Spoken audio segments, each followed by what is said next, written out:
तो आठवीं second year fourth semester subject है सीओ। इसकी एक प्रॉपर स्ट्रेटजी आज की स्टूडेंट में आपको बताने वाला हूँ। बट उससे पहले मैं जानना चाहता हूँ जो आपका आज का पेपर था एसई का, जिसको अपन सॉफ्टवेयर इंजीनियरिंग बोलते हैं, इस पेपर में जो मैंने इंपॉर्टेंट टॉपिक्स दिए थे उसमें से कितने क्वेश्चन एग्जाम के अंदर आए, वो चीज़ आप मेरे को बताओगे।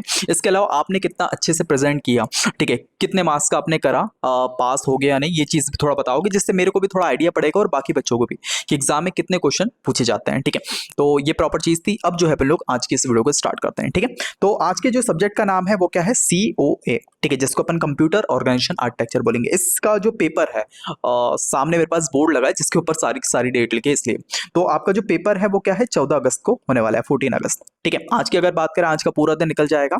अब जो टाइम बचेगा अपने पास 11, 12 और 13, 3 दिन के अंदर अपन को इस पेपर को देना है, पढ़ना है, और उसके बाद 14 तारीख को पेपर को देके आ जाना है। ठीक है, चलिए अब इस 3 दिन के अंदर अपन किस तरीके से पढ़ेंगे, क्या चीजें रहेगी, उसके बारे में थोड़ा बात करते हैं। ठीक है, सबसे पहली चीज तो मैं बात करता हूँ सीओ के सिलेबस के बारे में। ठीक है, तो सीओ का सिलेबस जो है ना, बहुत छोटा सा सिलेबस है, उतना बड़ा भी नहीं है। यूनिट नंबर 1 जो है, ठीक है, यूनिट नंबर 1 थोड़ी सी आपको ज्यादा लगेगी कि उसके अंदर टॉपिक्स आता है। बाकी यूनिट नंबर 2 की बात करें, थोड़ा न्यूमेरिकल बेस्ड यूनिट है, जिसके अंदर बहुत से एल्गोरिथम जो एग्जाम में परमानेंट क्वेश्चन पूछा जाएगा, मल्टीप्लिकेशन हो गया, ठीक है, एडिशन सब्सट्रैक्शन हो गया, डिवीजन किस तरीके से करते हैं, वो वाली चीज है, तो वो ज्यादातर इसमें अंदर है, तो ये थोड़ी सी इंपॉर्टेंट यूनिट हो जाती है। ठीक है, सेम चीज यूनिट नंबर 1 जो है ये थ्योरेटिकल यूनिट है, बेसिक स्ट्रक्चर के बारे में बात करेगी।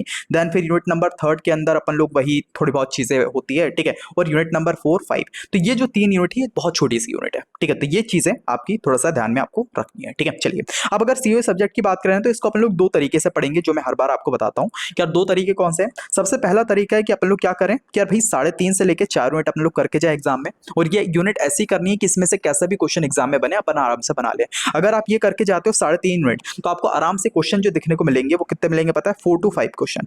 ठीक है, जिसमें आप आराम से 35 से लेके 40 मार्क्स तक स्कोर कर पाओगे। और अगर आप पूरी की पूरी कंप्लीट 4 यूनिट करके चले जाते हो, इसमें आप आराम से 60 प्लस मार्क्स स्कोर कर पाओगे।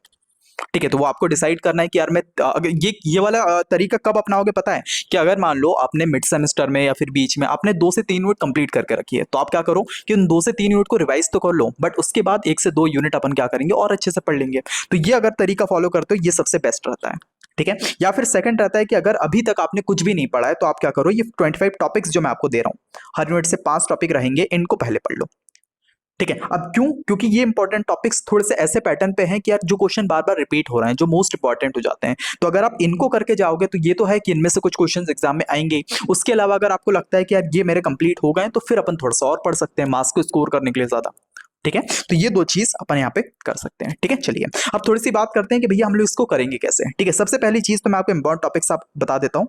ठीक है, इन ये कौन कौन से और आपको इसका कैसे यूज करना है। ठीक है, चलिए तो यहाँ पे इंपॉर्टेंट टॉपिक्स की थोड़ा बात कर लेते हैं। ये रहे आपके इंपॉर्टेंट टॉपिक्स। अब यहाँ पे ये कैसे है, जैसे मान लो यूनिट 1 की बात करें, तो हर एक यूनिट, हर एक टॉपिक के नीचे आपको लिखा रहेगा ये क्वेश्चन कब कब पूछा गया है। जैसे अगर यूनिट नंबर 1 की बात करें, यहाँ पे हार्डवेयर कंट्रोल यूनिट और माइक्रो प्रोग्राम कंट्रोल यूनिट, ये सबसे ज्यादा बार पूछे जाते हैं। ठीक है, ये 2022, 23, 24, 25 हर बार ये क्वेश्चन पूछे जा रहा है। ठीक है, उसके बाद रजिस्टर ट्रांसफर RTL क्या होता है, ये 2022, 23, 25। ठीक है, देन फिर अपना इंस्ट्रक्शन साइकिल, वही बात की थी, फैच की, डिकोड की, एग्जीक्यूट की। ठीक है, एंड फिर एड्रेसिंग मोड क्या होता है, इंस्ट्रक्शन फॉर्मेट क्या होता है। तो ये 5 क्वेश्चन जो यूनिट नंबर 1 है, ये सबसे पहले अपन लोग कर लेने हैं, और फिर अगर अपन को टाइम बचता है तो बाकी क्वेश्चन कर सकते हैं। ठीक है, चलिए उसी तरह अगर यूनिट नंबर 2 की बात करें, तो यहाँ पे आपका बूस्ट एल्गोरिथम, वो जो मैंने डाला सबसे इंपॉर्टेंट कैटेगरी। ठीक है, इसको आप करके ही जाओगे, क्योंकि एग्जाम में बने ना बने ये क्वेश्चन बन जाता है। और अगर आप यूट्यूब पे थोड़ा सर्च करोगे ना, मैंने भी एक जगह पे पढ़ाया हुआ ही है।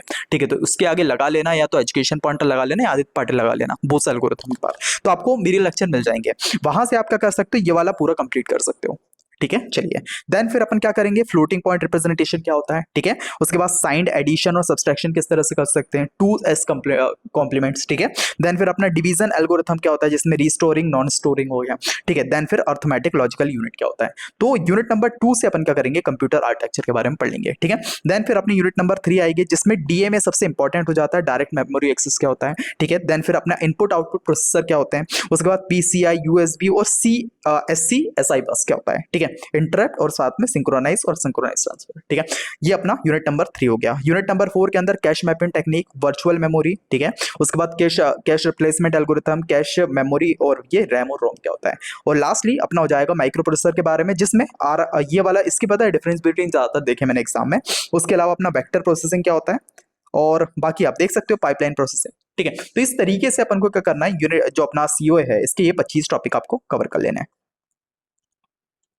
ठीक है, अब ये कहाँ से करेंगे, तो मैंने सीओए का अगर बात करें ना, यूट्यूब पे आपको भतेरो लेक्चर मिल जाएंगे, बट उसको स्मार्ट वे से आपको पढ़ना है। वो कैसे पढ़ोगे, यहाँ पे इस चीज को थोड़ा सा और सिंपल करने के लिए मैंने आपको नोट्स भी इसके अंदर सीओए के निकाले हैं। ठीक है, मैंने इस बार आपके लेक्चर्स नहीं बना पाए हैं, वो कुछ रीजन था कि मैं फर्स्ट ईयर पे ज्यादा फोकस कर रहा था, बट आपसे बहुत सब बोल रहे थे कि भैया कुछ तो आप अपलोड करो, तो इस वजह से मैंने जितने भी आपके 4 सब्जेक्ट है M3 को छोड़ के, जितने भी चारों सब्जेक्ट है सबके नोट्स लॉन्च कर दिए थे। ठीक है, तो आप इस नोट्स का जो है फायदा उठा सकते हो। अब ये नोट्स कैसे रहेंगे, आपको क्या करना है, इसको किस तरीके से पढ़ना वो बताता हूँ, फिर नोट्स के बारे में बताऊंगा। ठीक है, सबसे पहले मान लो आपने यहाँ पे 25 टॉपिक में सबसे पहला टॉपिक उठाया। सबसे पहला टॉपिक क्या है भैया, सबसे पहला टॉपिक है आपका ये रहा। ठीक है, सबसे पहला टॉपिक ये रहा। ठीक है, सबसे पहला टॉपिक है हार्डवेयर कंट्रोल यूनिट और माइक्रो प्रोग्राम कंट्रोल यूनिट क्या होता है। ठीक है, तो आपने क्या करा, सबसे पहला टॉपिक उठाया। इसको क्या करोगे आप, नोट्स में सबसे पहले देखोगे। ठीक है, नोट से पढ़ने का ट्राई करोगे। यहां से अपने इस टॉपिक को नोट से अंदर से पढ़ा, अगर अपन को समझ में आता है बढ़िया, यहाँ पे टिक कर दिया। ठीक है, यहाँ पे टिक कर दिया, और अपन क्या करें, सेकंड टॉपिक की तरफ बढ़े। ठीक है, अब सेकंड टॉपिक को भी अपन क्या करेंगे, सबसे पहले नोट्स में से पढ़ेंगे। अगर नोट से समझ में आता है बढ़िया, नहीं आता तो अपन क्या करेंगे, उससे रिलेटेड लेक्चर जो है सर्च करेंगे। ठीक है, लेक्चर देखेंगे, मतलब वो टॉपिक डालोगे ना, आपके पास लेक्चर आ जाएंगे, 2-3 लेक्चर आएंगे, उसको देखो, उसमें से उस टॉपिक को समझ लो, और फिर आके ये नोट से पढ़ लो। ठीक है, इस तरीके से आप थोड़ा फ्लो में पढ़ोगे। एक तरीका भी बता देते हो, जैसे मान लो यूनिट फर्स्ट वाला टॉपिक कौन सा है अपने पास, फर्स्ट वाला टॉपिक है hardware control unit micro program control unit. ठीक है, तो अपन क्या करेंगे, यहाँ पे आएंगे सीओए नोट्स पे। ठीक है, अब यहाँ पे देखो, यहाँ पे सबसे पहले क्या है, मैंने जो कंप्लीट सिलेबस आउटलाइन आपके, जैसे यूनिट नंबर 1 के अंदर जितने भी टॉपिक आ सकते थे वो सब ला दिया। यूनिट नंबर 2 के अंदर जो भी टॉपिक है वो आपको यहाँ पे मिल जाएंगे। ठीक है, सेम चीज यूनिट नंबर 3, 4, 5।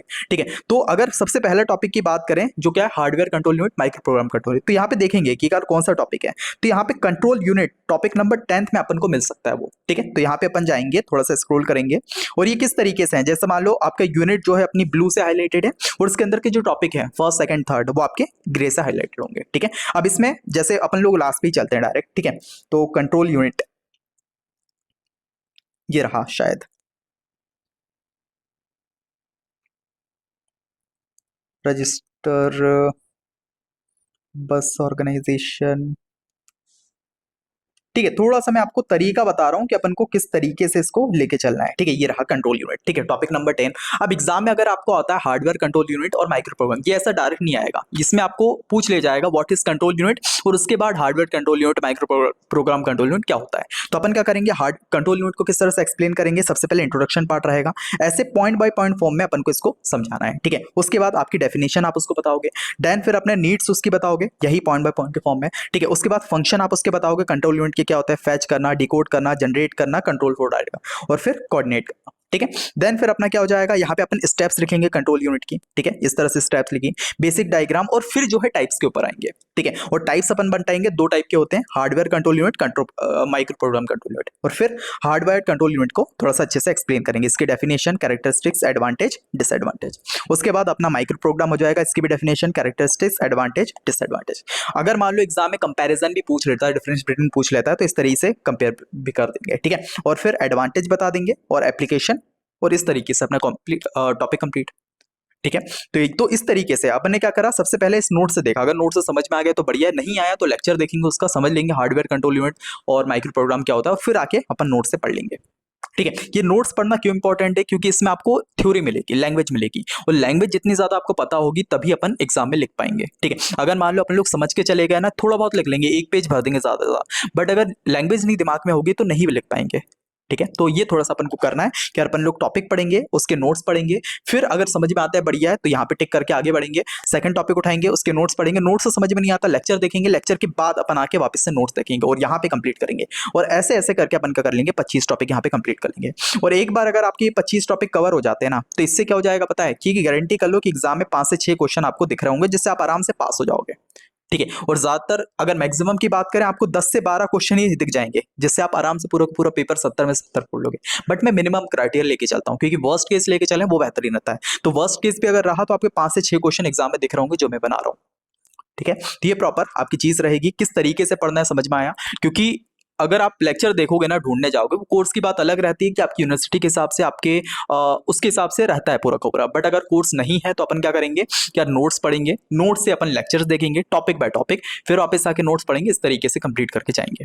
ठीक है, चलिए, तो ये प्रॉपर आपकी चीज रहेगी सीओए के बारे में। ठीक है, अपने पास 3 दिन का टाइम है। ठीक है, 11, 12 और ये 13।